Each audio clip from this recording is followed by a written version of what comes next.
All right. Thanks for inviting me to speak at this. I'm going to talk a little about retinal prostheses for the blind, and this is a little different from some of the talks. So in some sense, I'm talking about a device that replaces biology's imager, but also think of it another way. As you learn more and more about the brain and the retina is an extension of the brain, but we're also looking at placing this technology in other areas of the brain. As you learn more about how the brain works and how it's organized, you can extract information from it, but you can also inject information into it. And so I'm going to be talking about that side, injecting information into the brain, in this case, for visual perception. And I also have an appointment at the VA Pittsburgh. So a retinal prosthesis is an electronic device that's implanted that stimulates nerves in the visual system, in the case of a retinal prosthesis, in the retina itself, based on an image from an external camera. Our device has a camera mounted on a pair of glasses. Other people have talked about putting the camera inside the eye, and I'll talk about some of those. In the case of a retinal prosthesis, the goal is to restore some functional vision to patients with degenerative diseases of the retina. Diseases like retinitis pigmentosa and macular degeneration cause loss of the photoreceptors, the rods and the cones in the eye, and that will result in blindness. In particular, retinitis pigmentosa will cause mostly complete blindness over the span of, say, a decade. Age-related macular degeneration is a harder target. People tend to be older, and it tends to progress fairly slowly. The work I'm talking about is with the Boston Retinal Implant Project, which I started on about 17 years ago, and it's about I would say now, a 25-year collaboration between MIT, Harvard Medical School's Massachusetts Eye and Ear Infirmary, Cornell University, Carnegie Mellon, since I've moved here, and a few other universities. So the way that our device will work, and I should clarify that our device is not yet in clinical trials. We've done some acute human clinical trials that I'll mention, but we're not in chronic clinical trials. We hope to start that soon. But the device is mounted on the eye itself. There is a camera mounted on a pair of glasses with a coil. So an image is collected by this camera, and there's some image processing. There's a component, like a smartphone effectively, that will do the image processing. You have a megapixel, a 10 megapixel camera. The implantation technology is nowhere near that level. The one commercial product right now has 60 pixels. So you've got an image processing problem. You need to take a megapixel down to 60, hopefully a few hundred in the very near future. Then you wirelessly transmit by coupled coils, by inductive telemetry, both the power from the external battery and also this modified image data, this downsampled image data. Then we electrically stimulate the retinal nerves, and that creates some percept in the person's brain, and the question is really, what is that percept?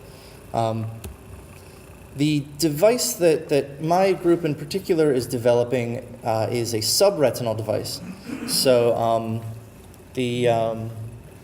the retina is organized with the light coming in from the eye here, and in the back of the retina, through several layers of cells, are the rods and the cones, and then there's this middle layer of bipolar and other cells, and then the ganglion cells, which form the optic nerve, are actually in the front. So in these diseases that we're treating, the rods and the cones have died off. We insert an electrode array where those rods and cones used to be and deliver stimulating currents up. This may be stimulating these mid-level cells, although it is known that they reorganize after the loss of the photoreceptors. Other people, there's a group that is putting the electrode array on the epiretinal surface, so inserting it into the eye and putting it there. In fact, this is theirs. It's a rather old picture. This is a company called Second Sight Medical Products. They don't have the futuristic looking glasses now. This is the device that is FDA approved and commercially available. It has 60 pixels, as you can maybe see there. Their device also attaches to the outside of the eye. It inserts in the front, and the electrode array goes into the eye itself and sits on this epiretinal surface. There are medical pros and cons. Neurologically, it's kind of a wash. On the epiretinal surface, you're stimulating through the axons of passage. On the subretinal space, you're stimulating up through the bipolar cells. It remains to be seen which is the best approach. Surgically, this epiretinal device is a lot easier to put in than the subretinal device that comes in through the back.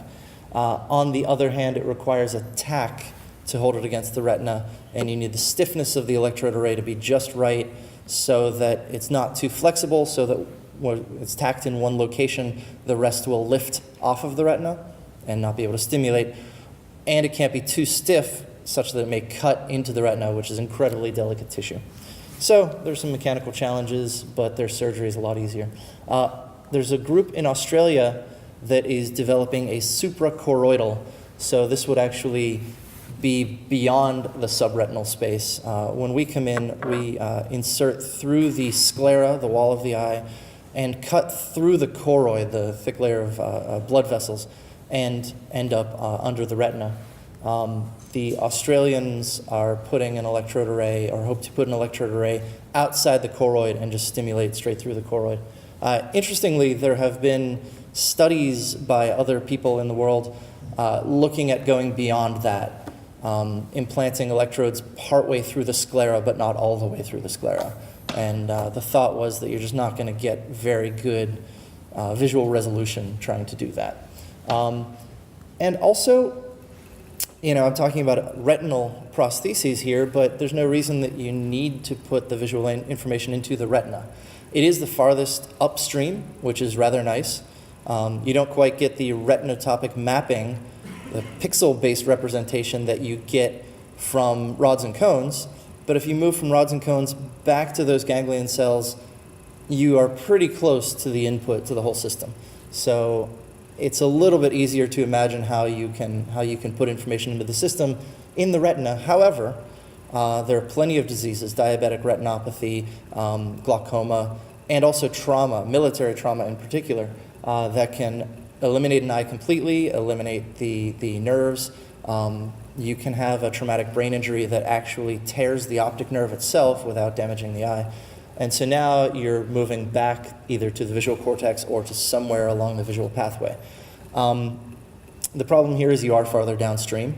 Mechanically, it's much more stable, much easier, but people have been stimulating visual cortex for about a half a century, and the results have not been as good. So we think that when possible, a retinal prosthesis is the better way to go and will give better vision. There are a fair number of groups in the world. This map is a bit old, but it still gives some idea. So there are some cortical groups in Montreal, there's a group in Chicago, and there are people trying to stimulate the optic nerve, which is maybe of questionable utility just because all those nerves that were beautifully laid out on the retina are now bundled. We have a little bit of information about how they're bundled, but it's still a challenge. And if you have diseases that kill off the retinal nerves, the optic nerve is going to die. But people are looking into that. There are epiretinal groups and subretinal groups, and here I'm lumping anything outside of subretinal with the subretinal, so the suprachoroidal. Our group started in Boston. I need to add a little star for Carnegie Mellon. We did some short-term acute human trials. Just when we started out, we were stimulating some animal retinas, saying, hey, signals are getting back to the visual cortex. Clearly the concept at least sends information, but what kind of information? And the little rabbits weren't going to tell us that. So we did surgical trials on 6 volunteers, 5 blind volunteers, and 1 volunteer who had untreatable cancer in the eye, and the eye had to be actually removed. These are epiretinal stimulations when we started out and before we realized that subretinal was going to be a little more mechanically stable. And these were for a few hours. We bring a person in on the operating room table and surgically insert this electrode array, wake them back up on the table, ask them what they see while we stimulate for a few hours, and then remove everything and close them back up. So they reported seeing spots and lines, but not complex shapes. So let's hope that the video works well. I'm not sure if the audio will, but we'll see. Sounds like it.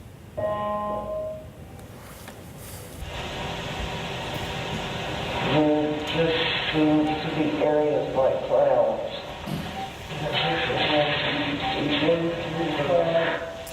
All right, that's a quick little video just to show, hey, somebody saw something. I'm actually going to back up.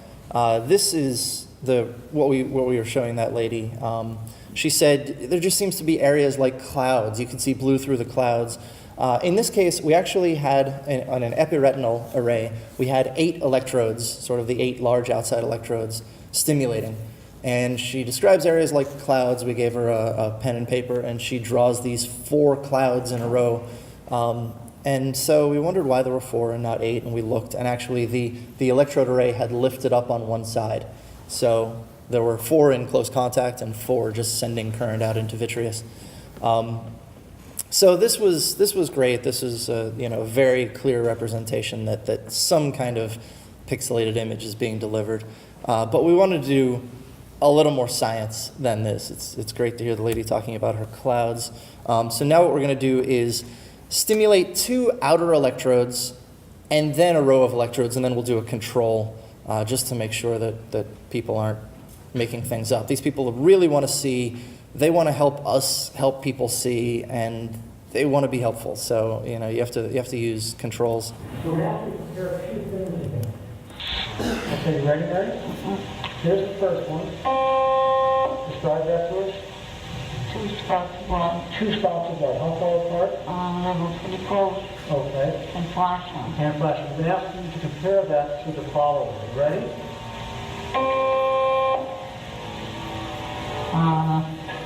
The 2 spots of blood, but they were running into each other.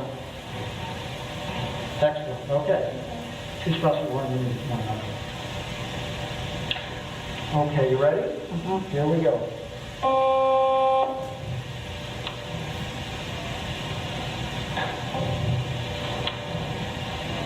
Okay. Excuse me? Nothing. Excellent. Okay. All right, so she sees these 2. She describes them as spots of blood. Color is really a kind of an open question here. Since you've lost the cones and we're putting in 400 micron diameter electrodes, clearly you're stimulating some number of ganglion cells, and you don't know which cones they were receiving information from, so color can be kind of mixed. In this case, she describes spots of blood, and then she described 2 spots of blood that were running into each other. We have a little non-verbal communication for how to have a control test, and she saw nothing there. So that's great. People can see something. It turns out that when we tried more complex shapes, it was very hard to get people to understand the shapes. Now this is in a couple of hours. These people are a little bit drugged up and lying on a steel table. Not the best situation. And so really what you need is a chronic implant in order to allow people to learn how to use this and how to see. This is fairly unnatural vision. And like the cochlear implant for the deaf, we expect people to improve in their perception over time. So we started off with this idea for a chronic implant in a little flexible substrate that bends, kind of like it's about the size of a breathe right strip for your nose. It wraps around the eye, so the coil's on the side. There's a little electrode array that inserts through the sclera from in between these coils, there for communication. There's the chip. We have a custom chip and everything. Coated in silicone, which means it's going to be good for a few months. Actually, we had this in animals for about 10 months, but not decades. If you put a polymer over circuitry, if you put a polymer over anything, water vapor, we think of plastics as waterproof, but water vapor will get through that polymer. In particular, if you put electronic circuitry in there and have DC voltages, DC electric fields within that is going to drive water vapor penetration. So we realized that we need something that is hermetic. That's one thing. We need something hermetic. These coils that were on the side of the eye are a little bit small. Maybe bigger coils would be nice. And the other thing is the surgeons have to cut through the sclera, and they have to cut through the choroid after creating a bleb, a bubble in the retina, and then insert this thing. And it's a very delicate operation, and they have to do it inside the space of these little coils. That was kind of a nightmare. So we ended up with this titanium case. The electrode array goes over here, so the surgeons have some room. The coils are right around the front of the eye. Incidentally, this is the surgical approach for the subretinal space. Cut through the sclera, cut through the choroid, and then insert there. And that's what it looks like on an eye. And so we built this thing. A couple of mock-ups, the circuitry. This is the device itself. I have one of these if anyone wants to take a look. And we tested it in the animals for a while. We had a couple of different ways of testing, and I should be clear, we're using the Yucatan mini pig, which has an eye that's a good size, but we're not doing any perceptual tests on the pig. We're stimulating. We know that humans can see things when we do exactly that. We want to know, does the implant survive, and does it damage the eye? So with a couple of minor changes to the angle of the coil, it's no longer doing any damage to the eye, and the implant itself lasts through implantation. These are measured outside the eye, on the cornea, actually. These are just stimulation spikes. And this is measured from the chip in the implant and transmitted back out. But this thing has 15 pixels. I said that Second Sight's device has 60. They actually started with 16, so we were aiming for one less than they had. So we decided maybe this isn't the best for clinical trials. So now we are building something that has over 256 channels. So this device is in a smaller hermetic case, and it has a chip in there. This is attached to a cadaver eye. And we used a different type of feed-through. It turns out that the hermetic case and the feed-through is what's preventing us from getting to 1,000 or 10,000 or, one electrode per nerve. The problem here is that devices have to be packaged in some kind of metal, some kind of ceramic, and the manufacture of this feed-through to carry signals from inside to outside is rather difficult, and the assembly of this device with many, many hundreds of connections is difficult enough now, and it's tough to see how we get to 1,000 with this technology. There are people looking into using the same microfabrication technology that we use to make the chip and to make this electrode array, and try to build a whole package around the whole device. There are other technical challenges that I'll just briefly talk about. The wireless telemetry is a challenge. You need to do that in a pretty efficient way. You're sending as much as an ampere through this primary coil with about 80 or 100 volts on it, so you have to be a little careful how you build your amplifiers. Image processing is going to be a big challenge. We're just scratching the surface with this. But as I said, you've got a megapixel, 10 megapixel camera. You need to get down to now 256 pixels. You need to do that in an intelligent way. Perhaps you want to do some relevance testing. If a person's walking down a hallway, the thing that's right in front of them is more important than the thing that's 100 yards down the hall. And there's a lot of interesting challenges to that. On the other hand, these people have seen before, they are now blind. They want to see again. They don't want you to take a picture of a dog and write DOG across their electrode array, right? They want to do some of the work themselves and be able to have the experience of seeing. I have a student working on electrode safety.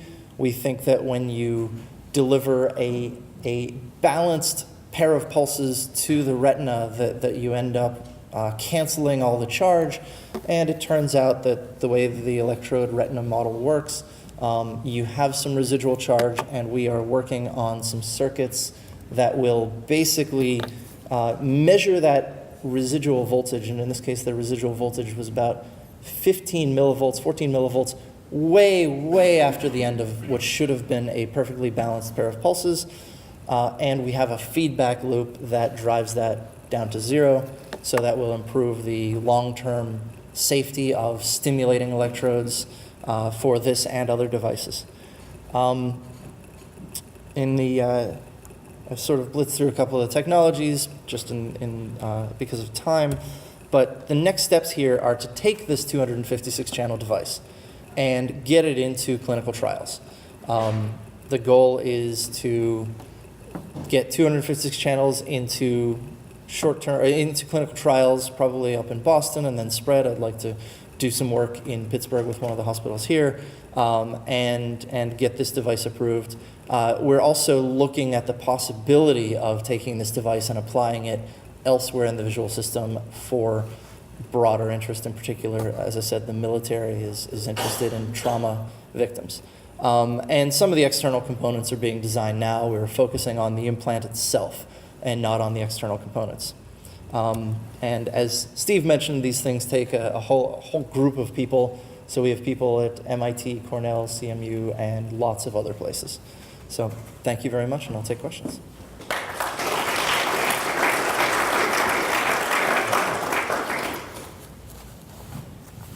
Yeah. What's your thinking about electrical stimulation protocols to either address certain cell types, specific locations between electrodes, or even just be efficient to try to most efficiently activate neurons? So 4 questions. Yeah. So a couple of things. You mentioned in between electrodes. We actually have the ability to steer current between electrodes, so you can drive out and return distantly, or you can steer in different directions, which we hope will expand our ability to be flexible and stimulate different ganglion cells spatially. Different cell types is another story. We have a collaborator who is looking into different pulse widths, different pulse shapes to try to stimulate different ganglion cells, which could be pretty interesting, could be valuable. It is known that very narrow spikes will usually stimulate ganglion cells, and longer lower current pulses will stimulate bipolar cells, which are then going to stimulate the ganglion cells.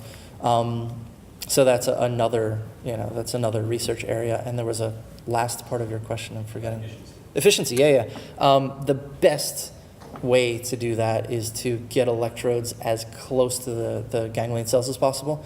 We're developing, and a few other groups are developing, penetrating electrode arrays. Now, the Utah probe, someone give me a number here, is it 1 millimeter, 2 millimeters into the tissue, something like that? We need to go about 75 microns. So the retina is maybe 150, 200 microns thick. Some of it's degenerated. We want to go partway through it. We need little posts, not giant nails, about 75 microns. We have some people working on that. The catch there is the Utah array goes straight in. If you would need to remove it, it would come straight out. These electrodes sort of slide in sideways. So if they're planar, they slide in sideways. The retina falls back into place. If you need to remove them, you pull them back out. If you put a bed of nails in sideways while the retina is lifted up and then it falls back into place, there's no removing that. So that's why we've been a little hesitant, but that would improve efficiency. Yeah. How big is the electrode array? I mean, how much of the retina are you simulating? Not enough. Right now we're looking at about a 5 millimeter diameter circle. And we'd like to figure out how to improve that. That is a nice benefit to the epiretinal surface. The problem there is that you would imagine covering a lot of epiretinal area, you might want several tacks, and that causes fibrotic growth. So they're sort of held by one tack.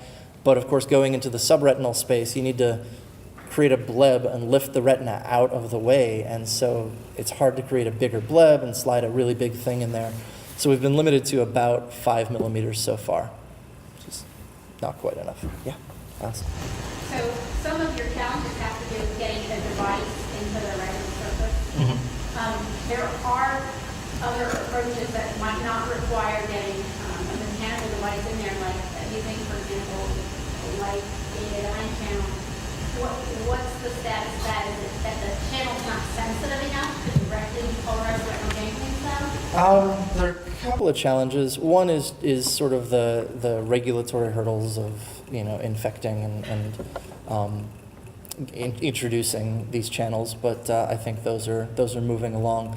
As I understand it, they aren't quite as sensitive, but what that means is you don't use natural light.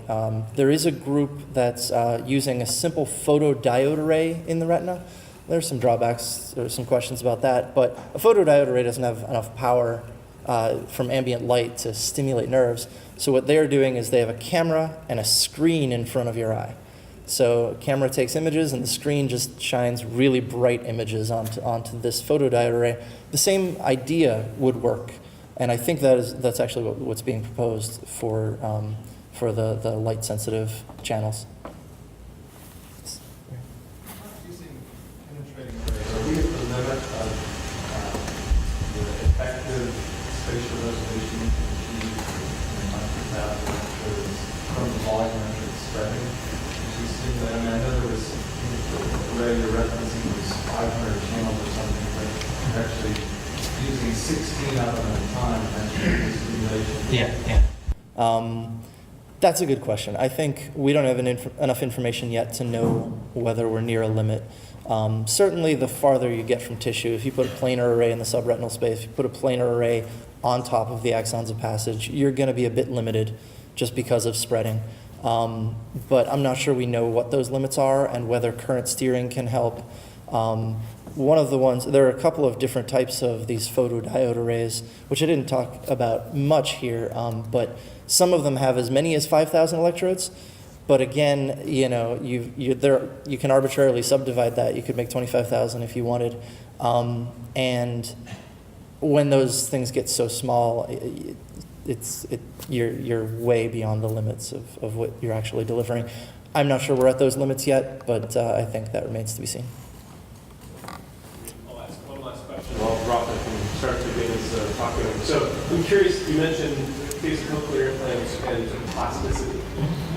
Have there been any of these devices implanted long enough to determine whether there's a response either at the level of the retina or at the level of the cortex in terms of sort of learning how to deal with this very, very different signal that's being In the retinal implant field, I don't think there have. I think it's still too young. However, it is true that people, especially with the second sight device, have been learning and have been improving. And the researchers are learning too. At first, with the very crude devices, they showed people very large letters, and people would scan the letters to find the edges. And critics would say, wait, I could do that with one electrode. So as they go up to larger arrays, the 60-channel electrode array, they put a big giant letter on the screen, people are scanning it, and now they're finding that if they shrink the letter down, people can get it much more quickly. So people are learning to use all the pixels, people are learning to see better, and I think that will only improve.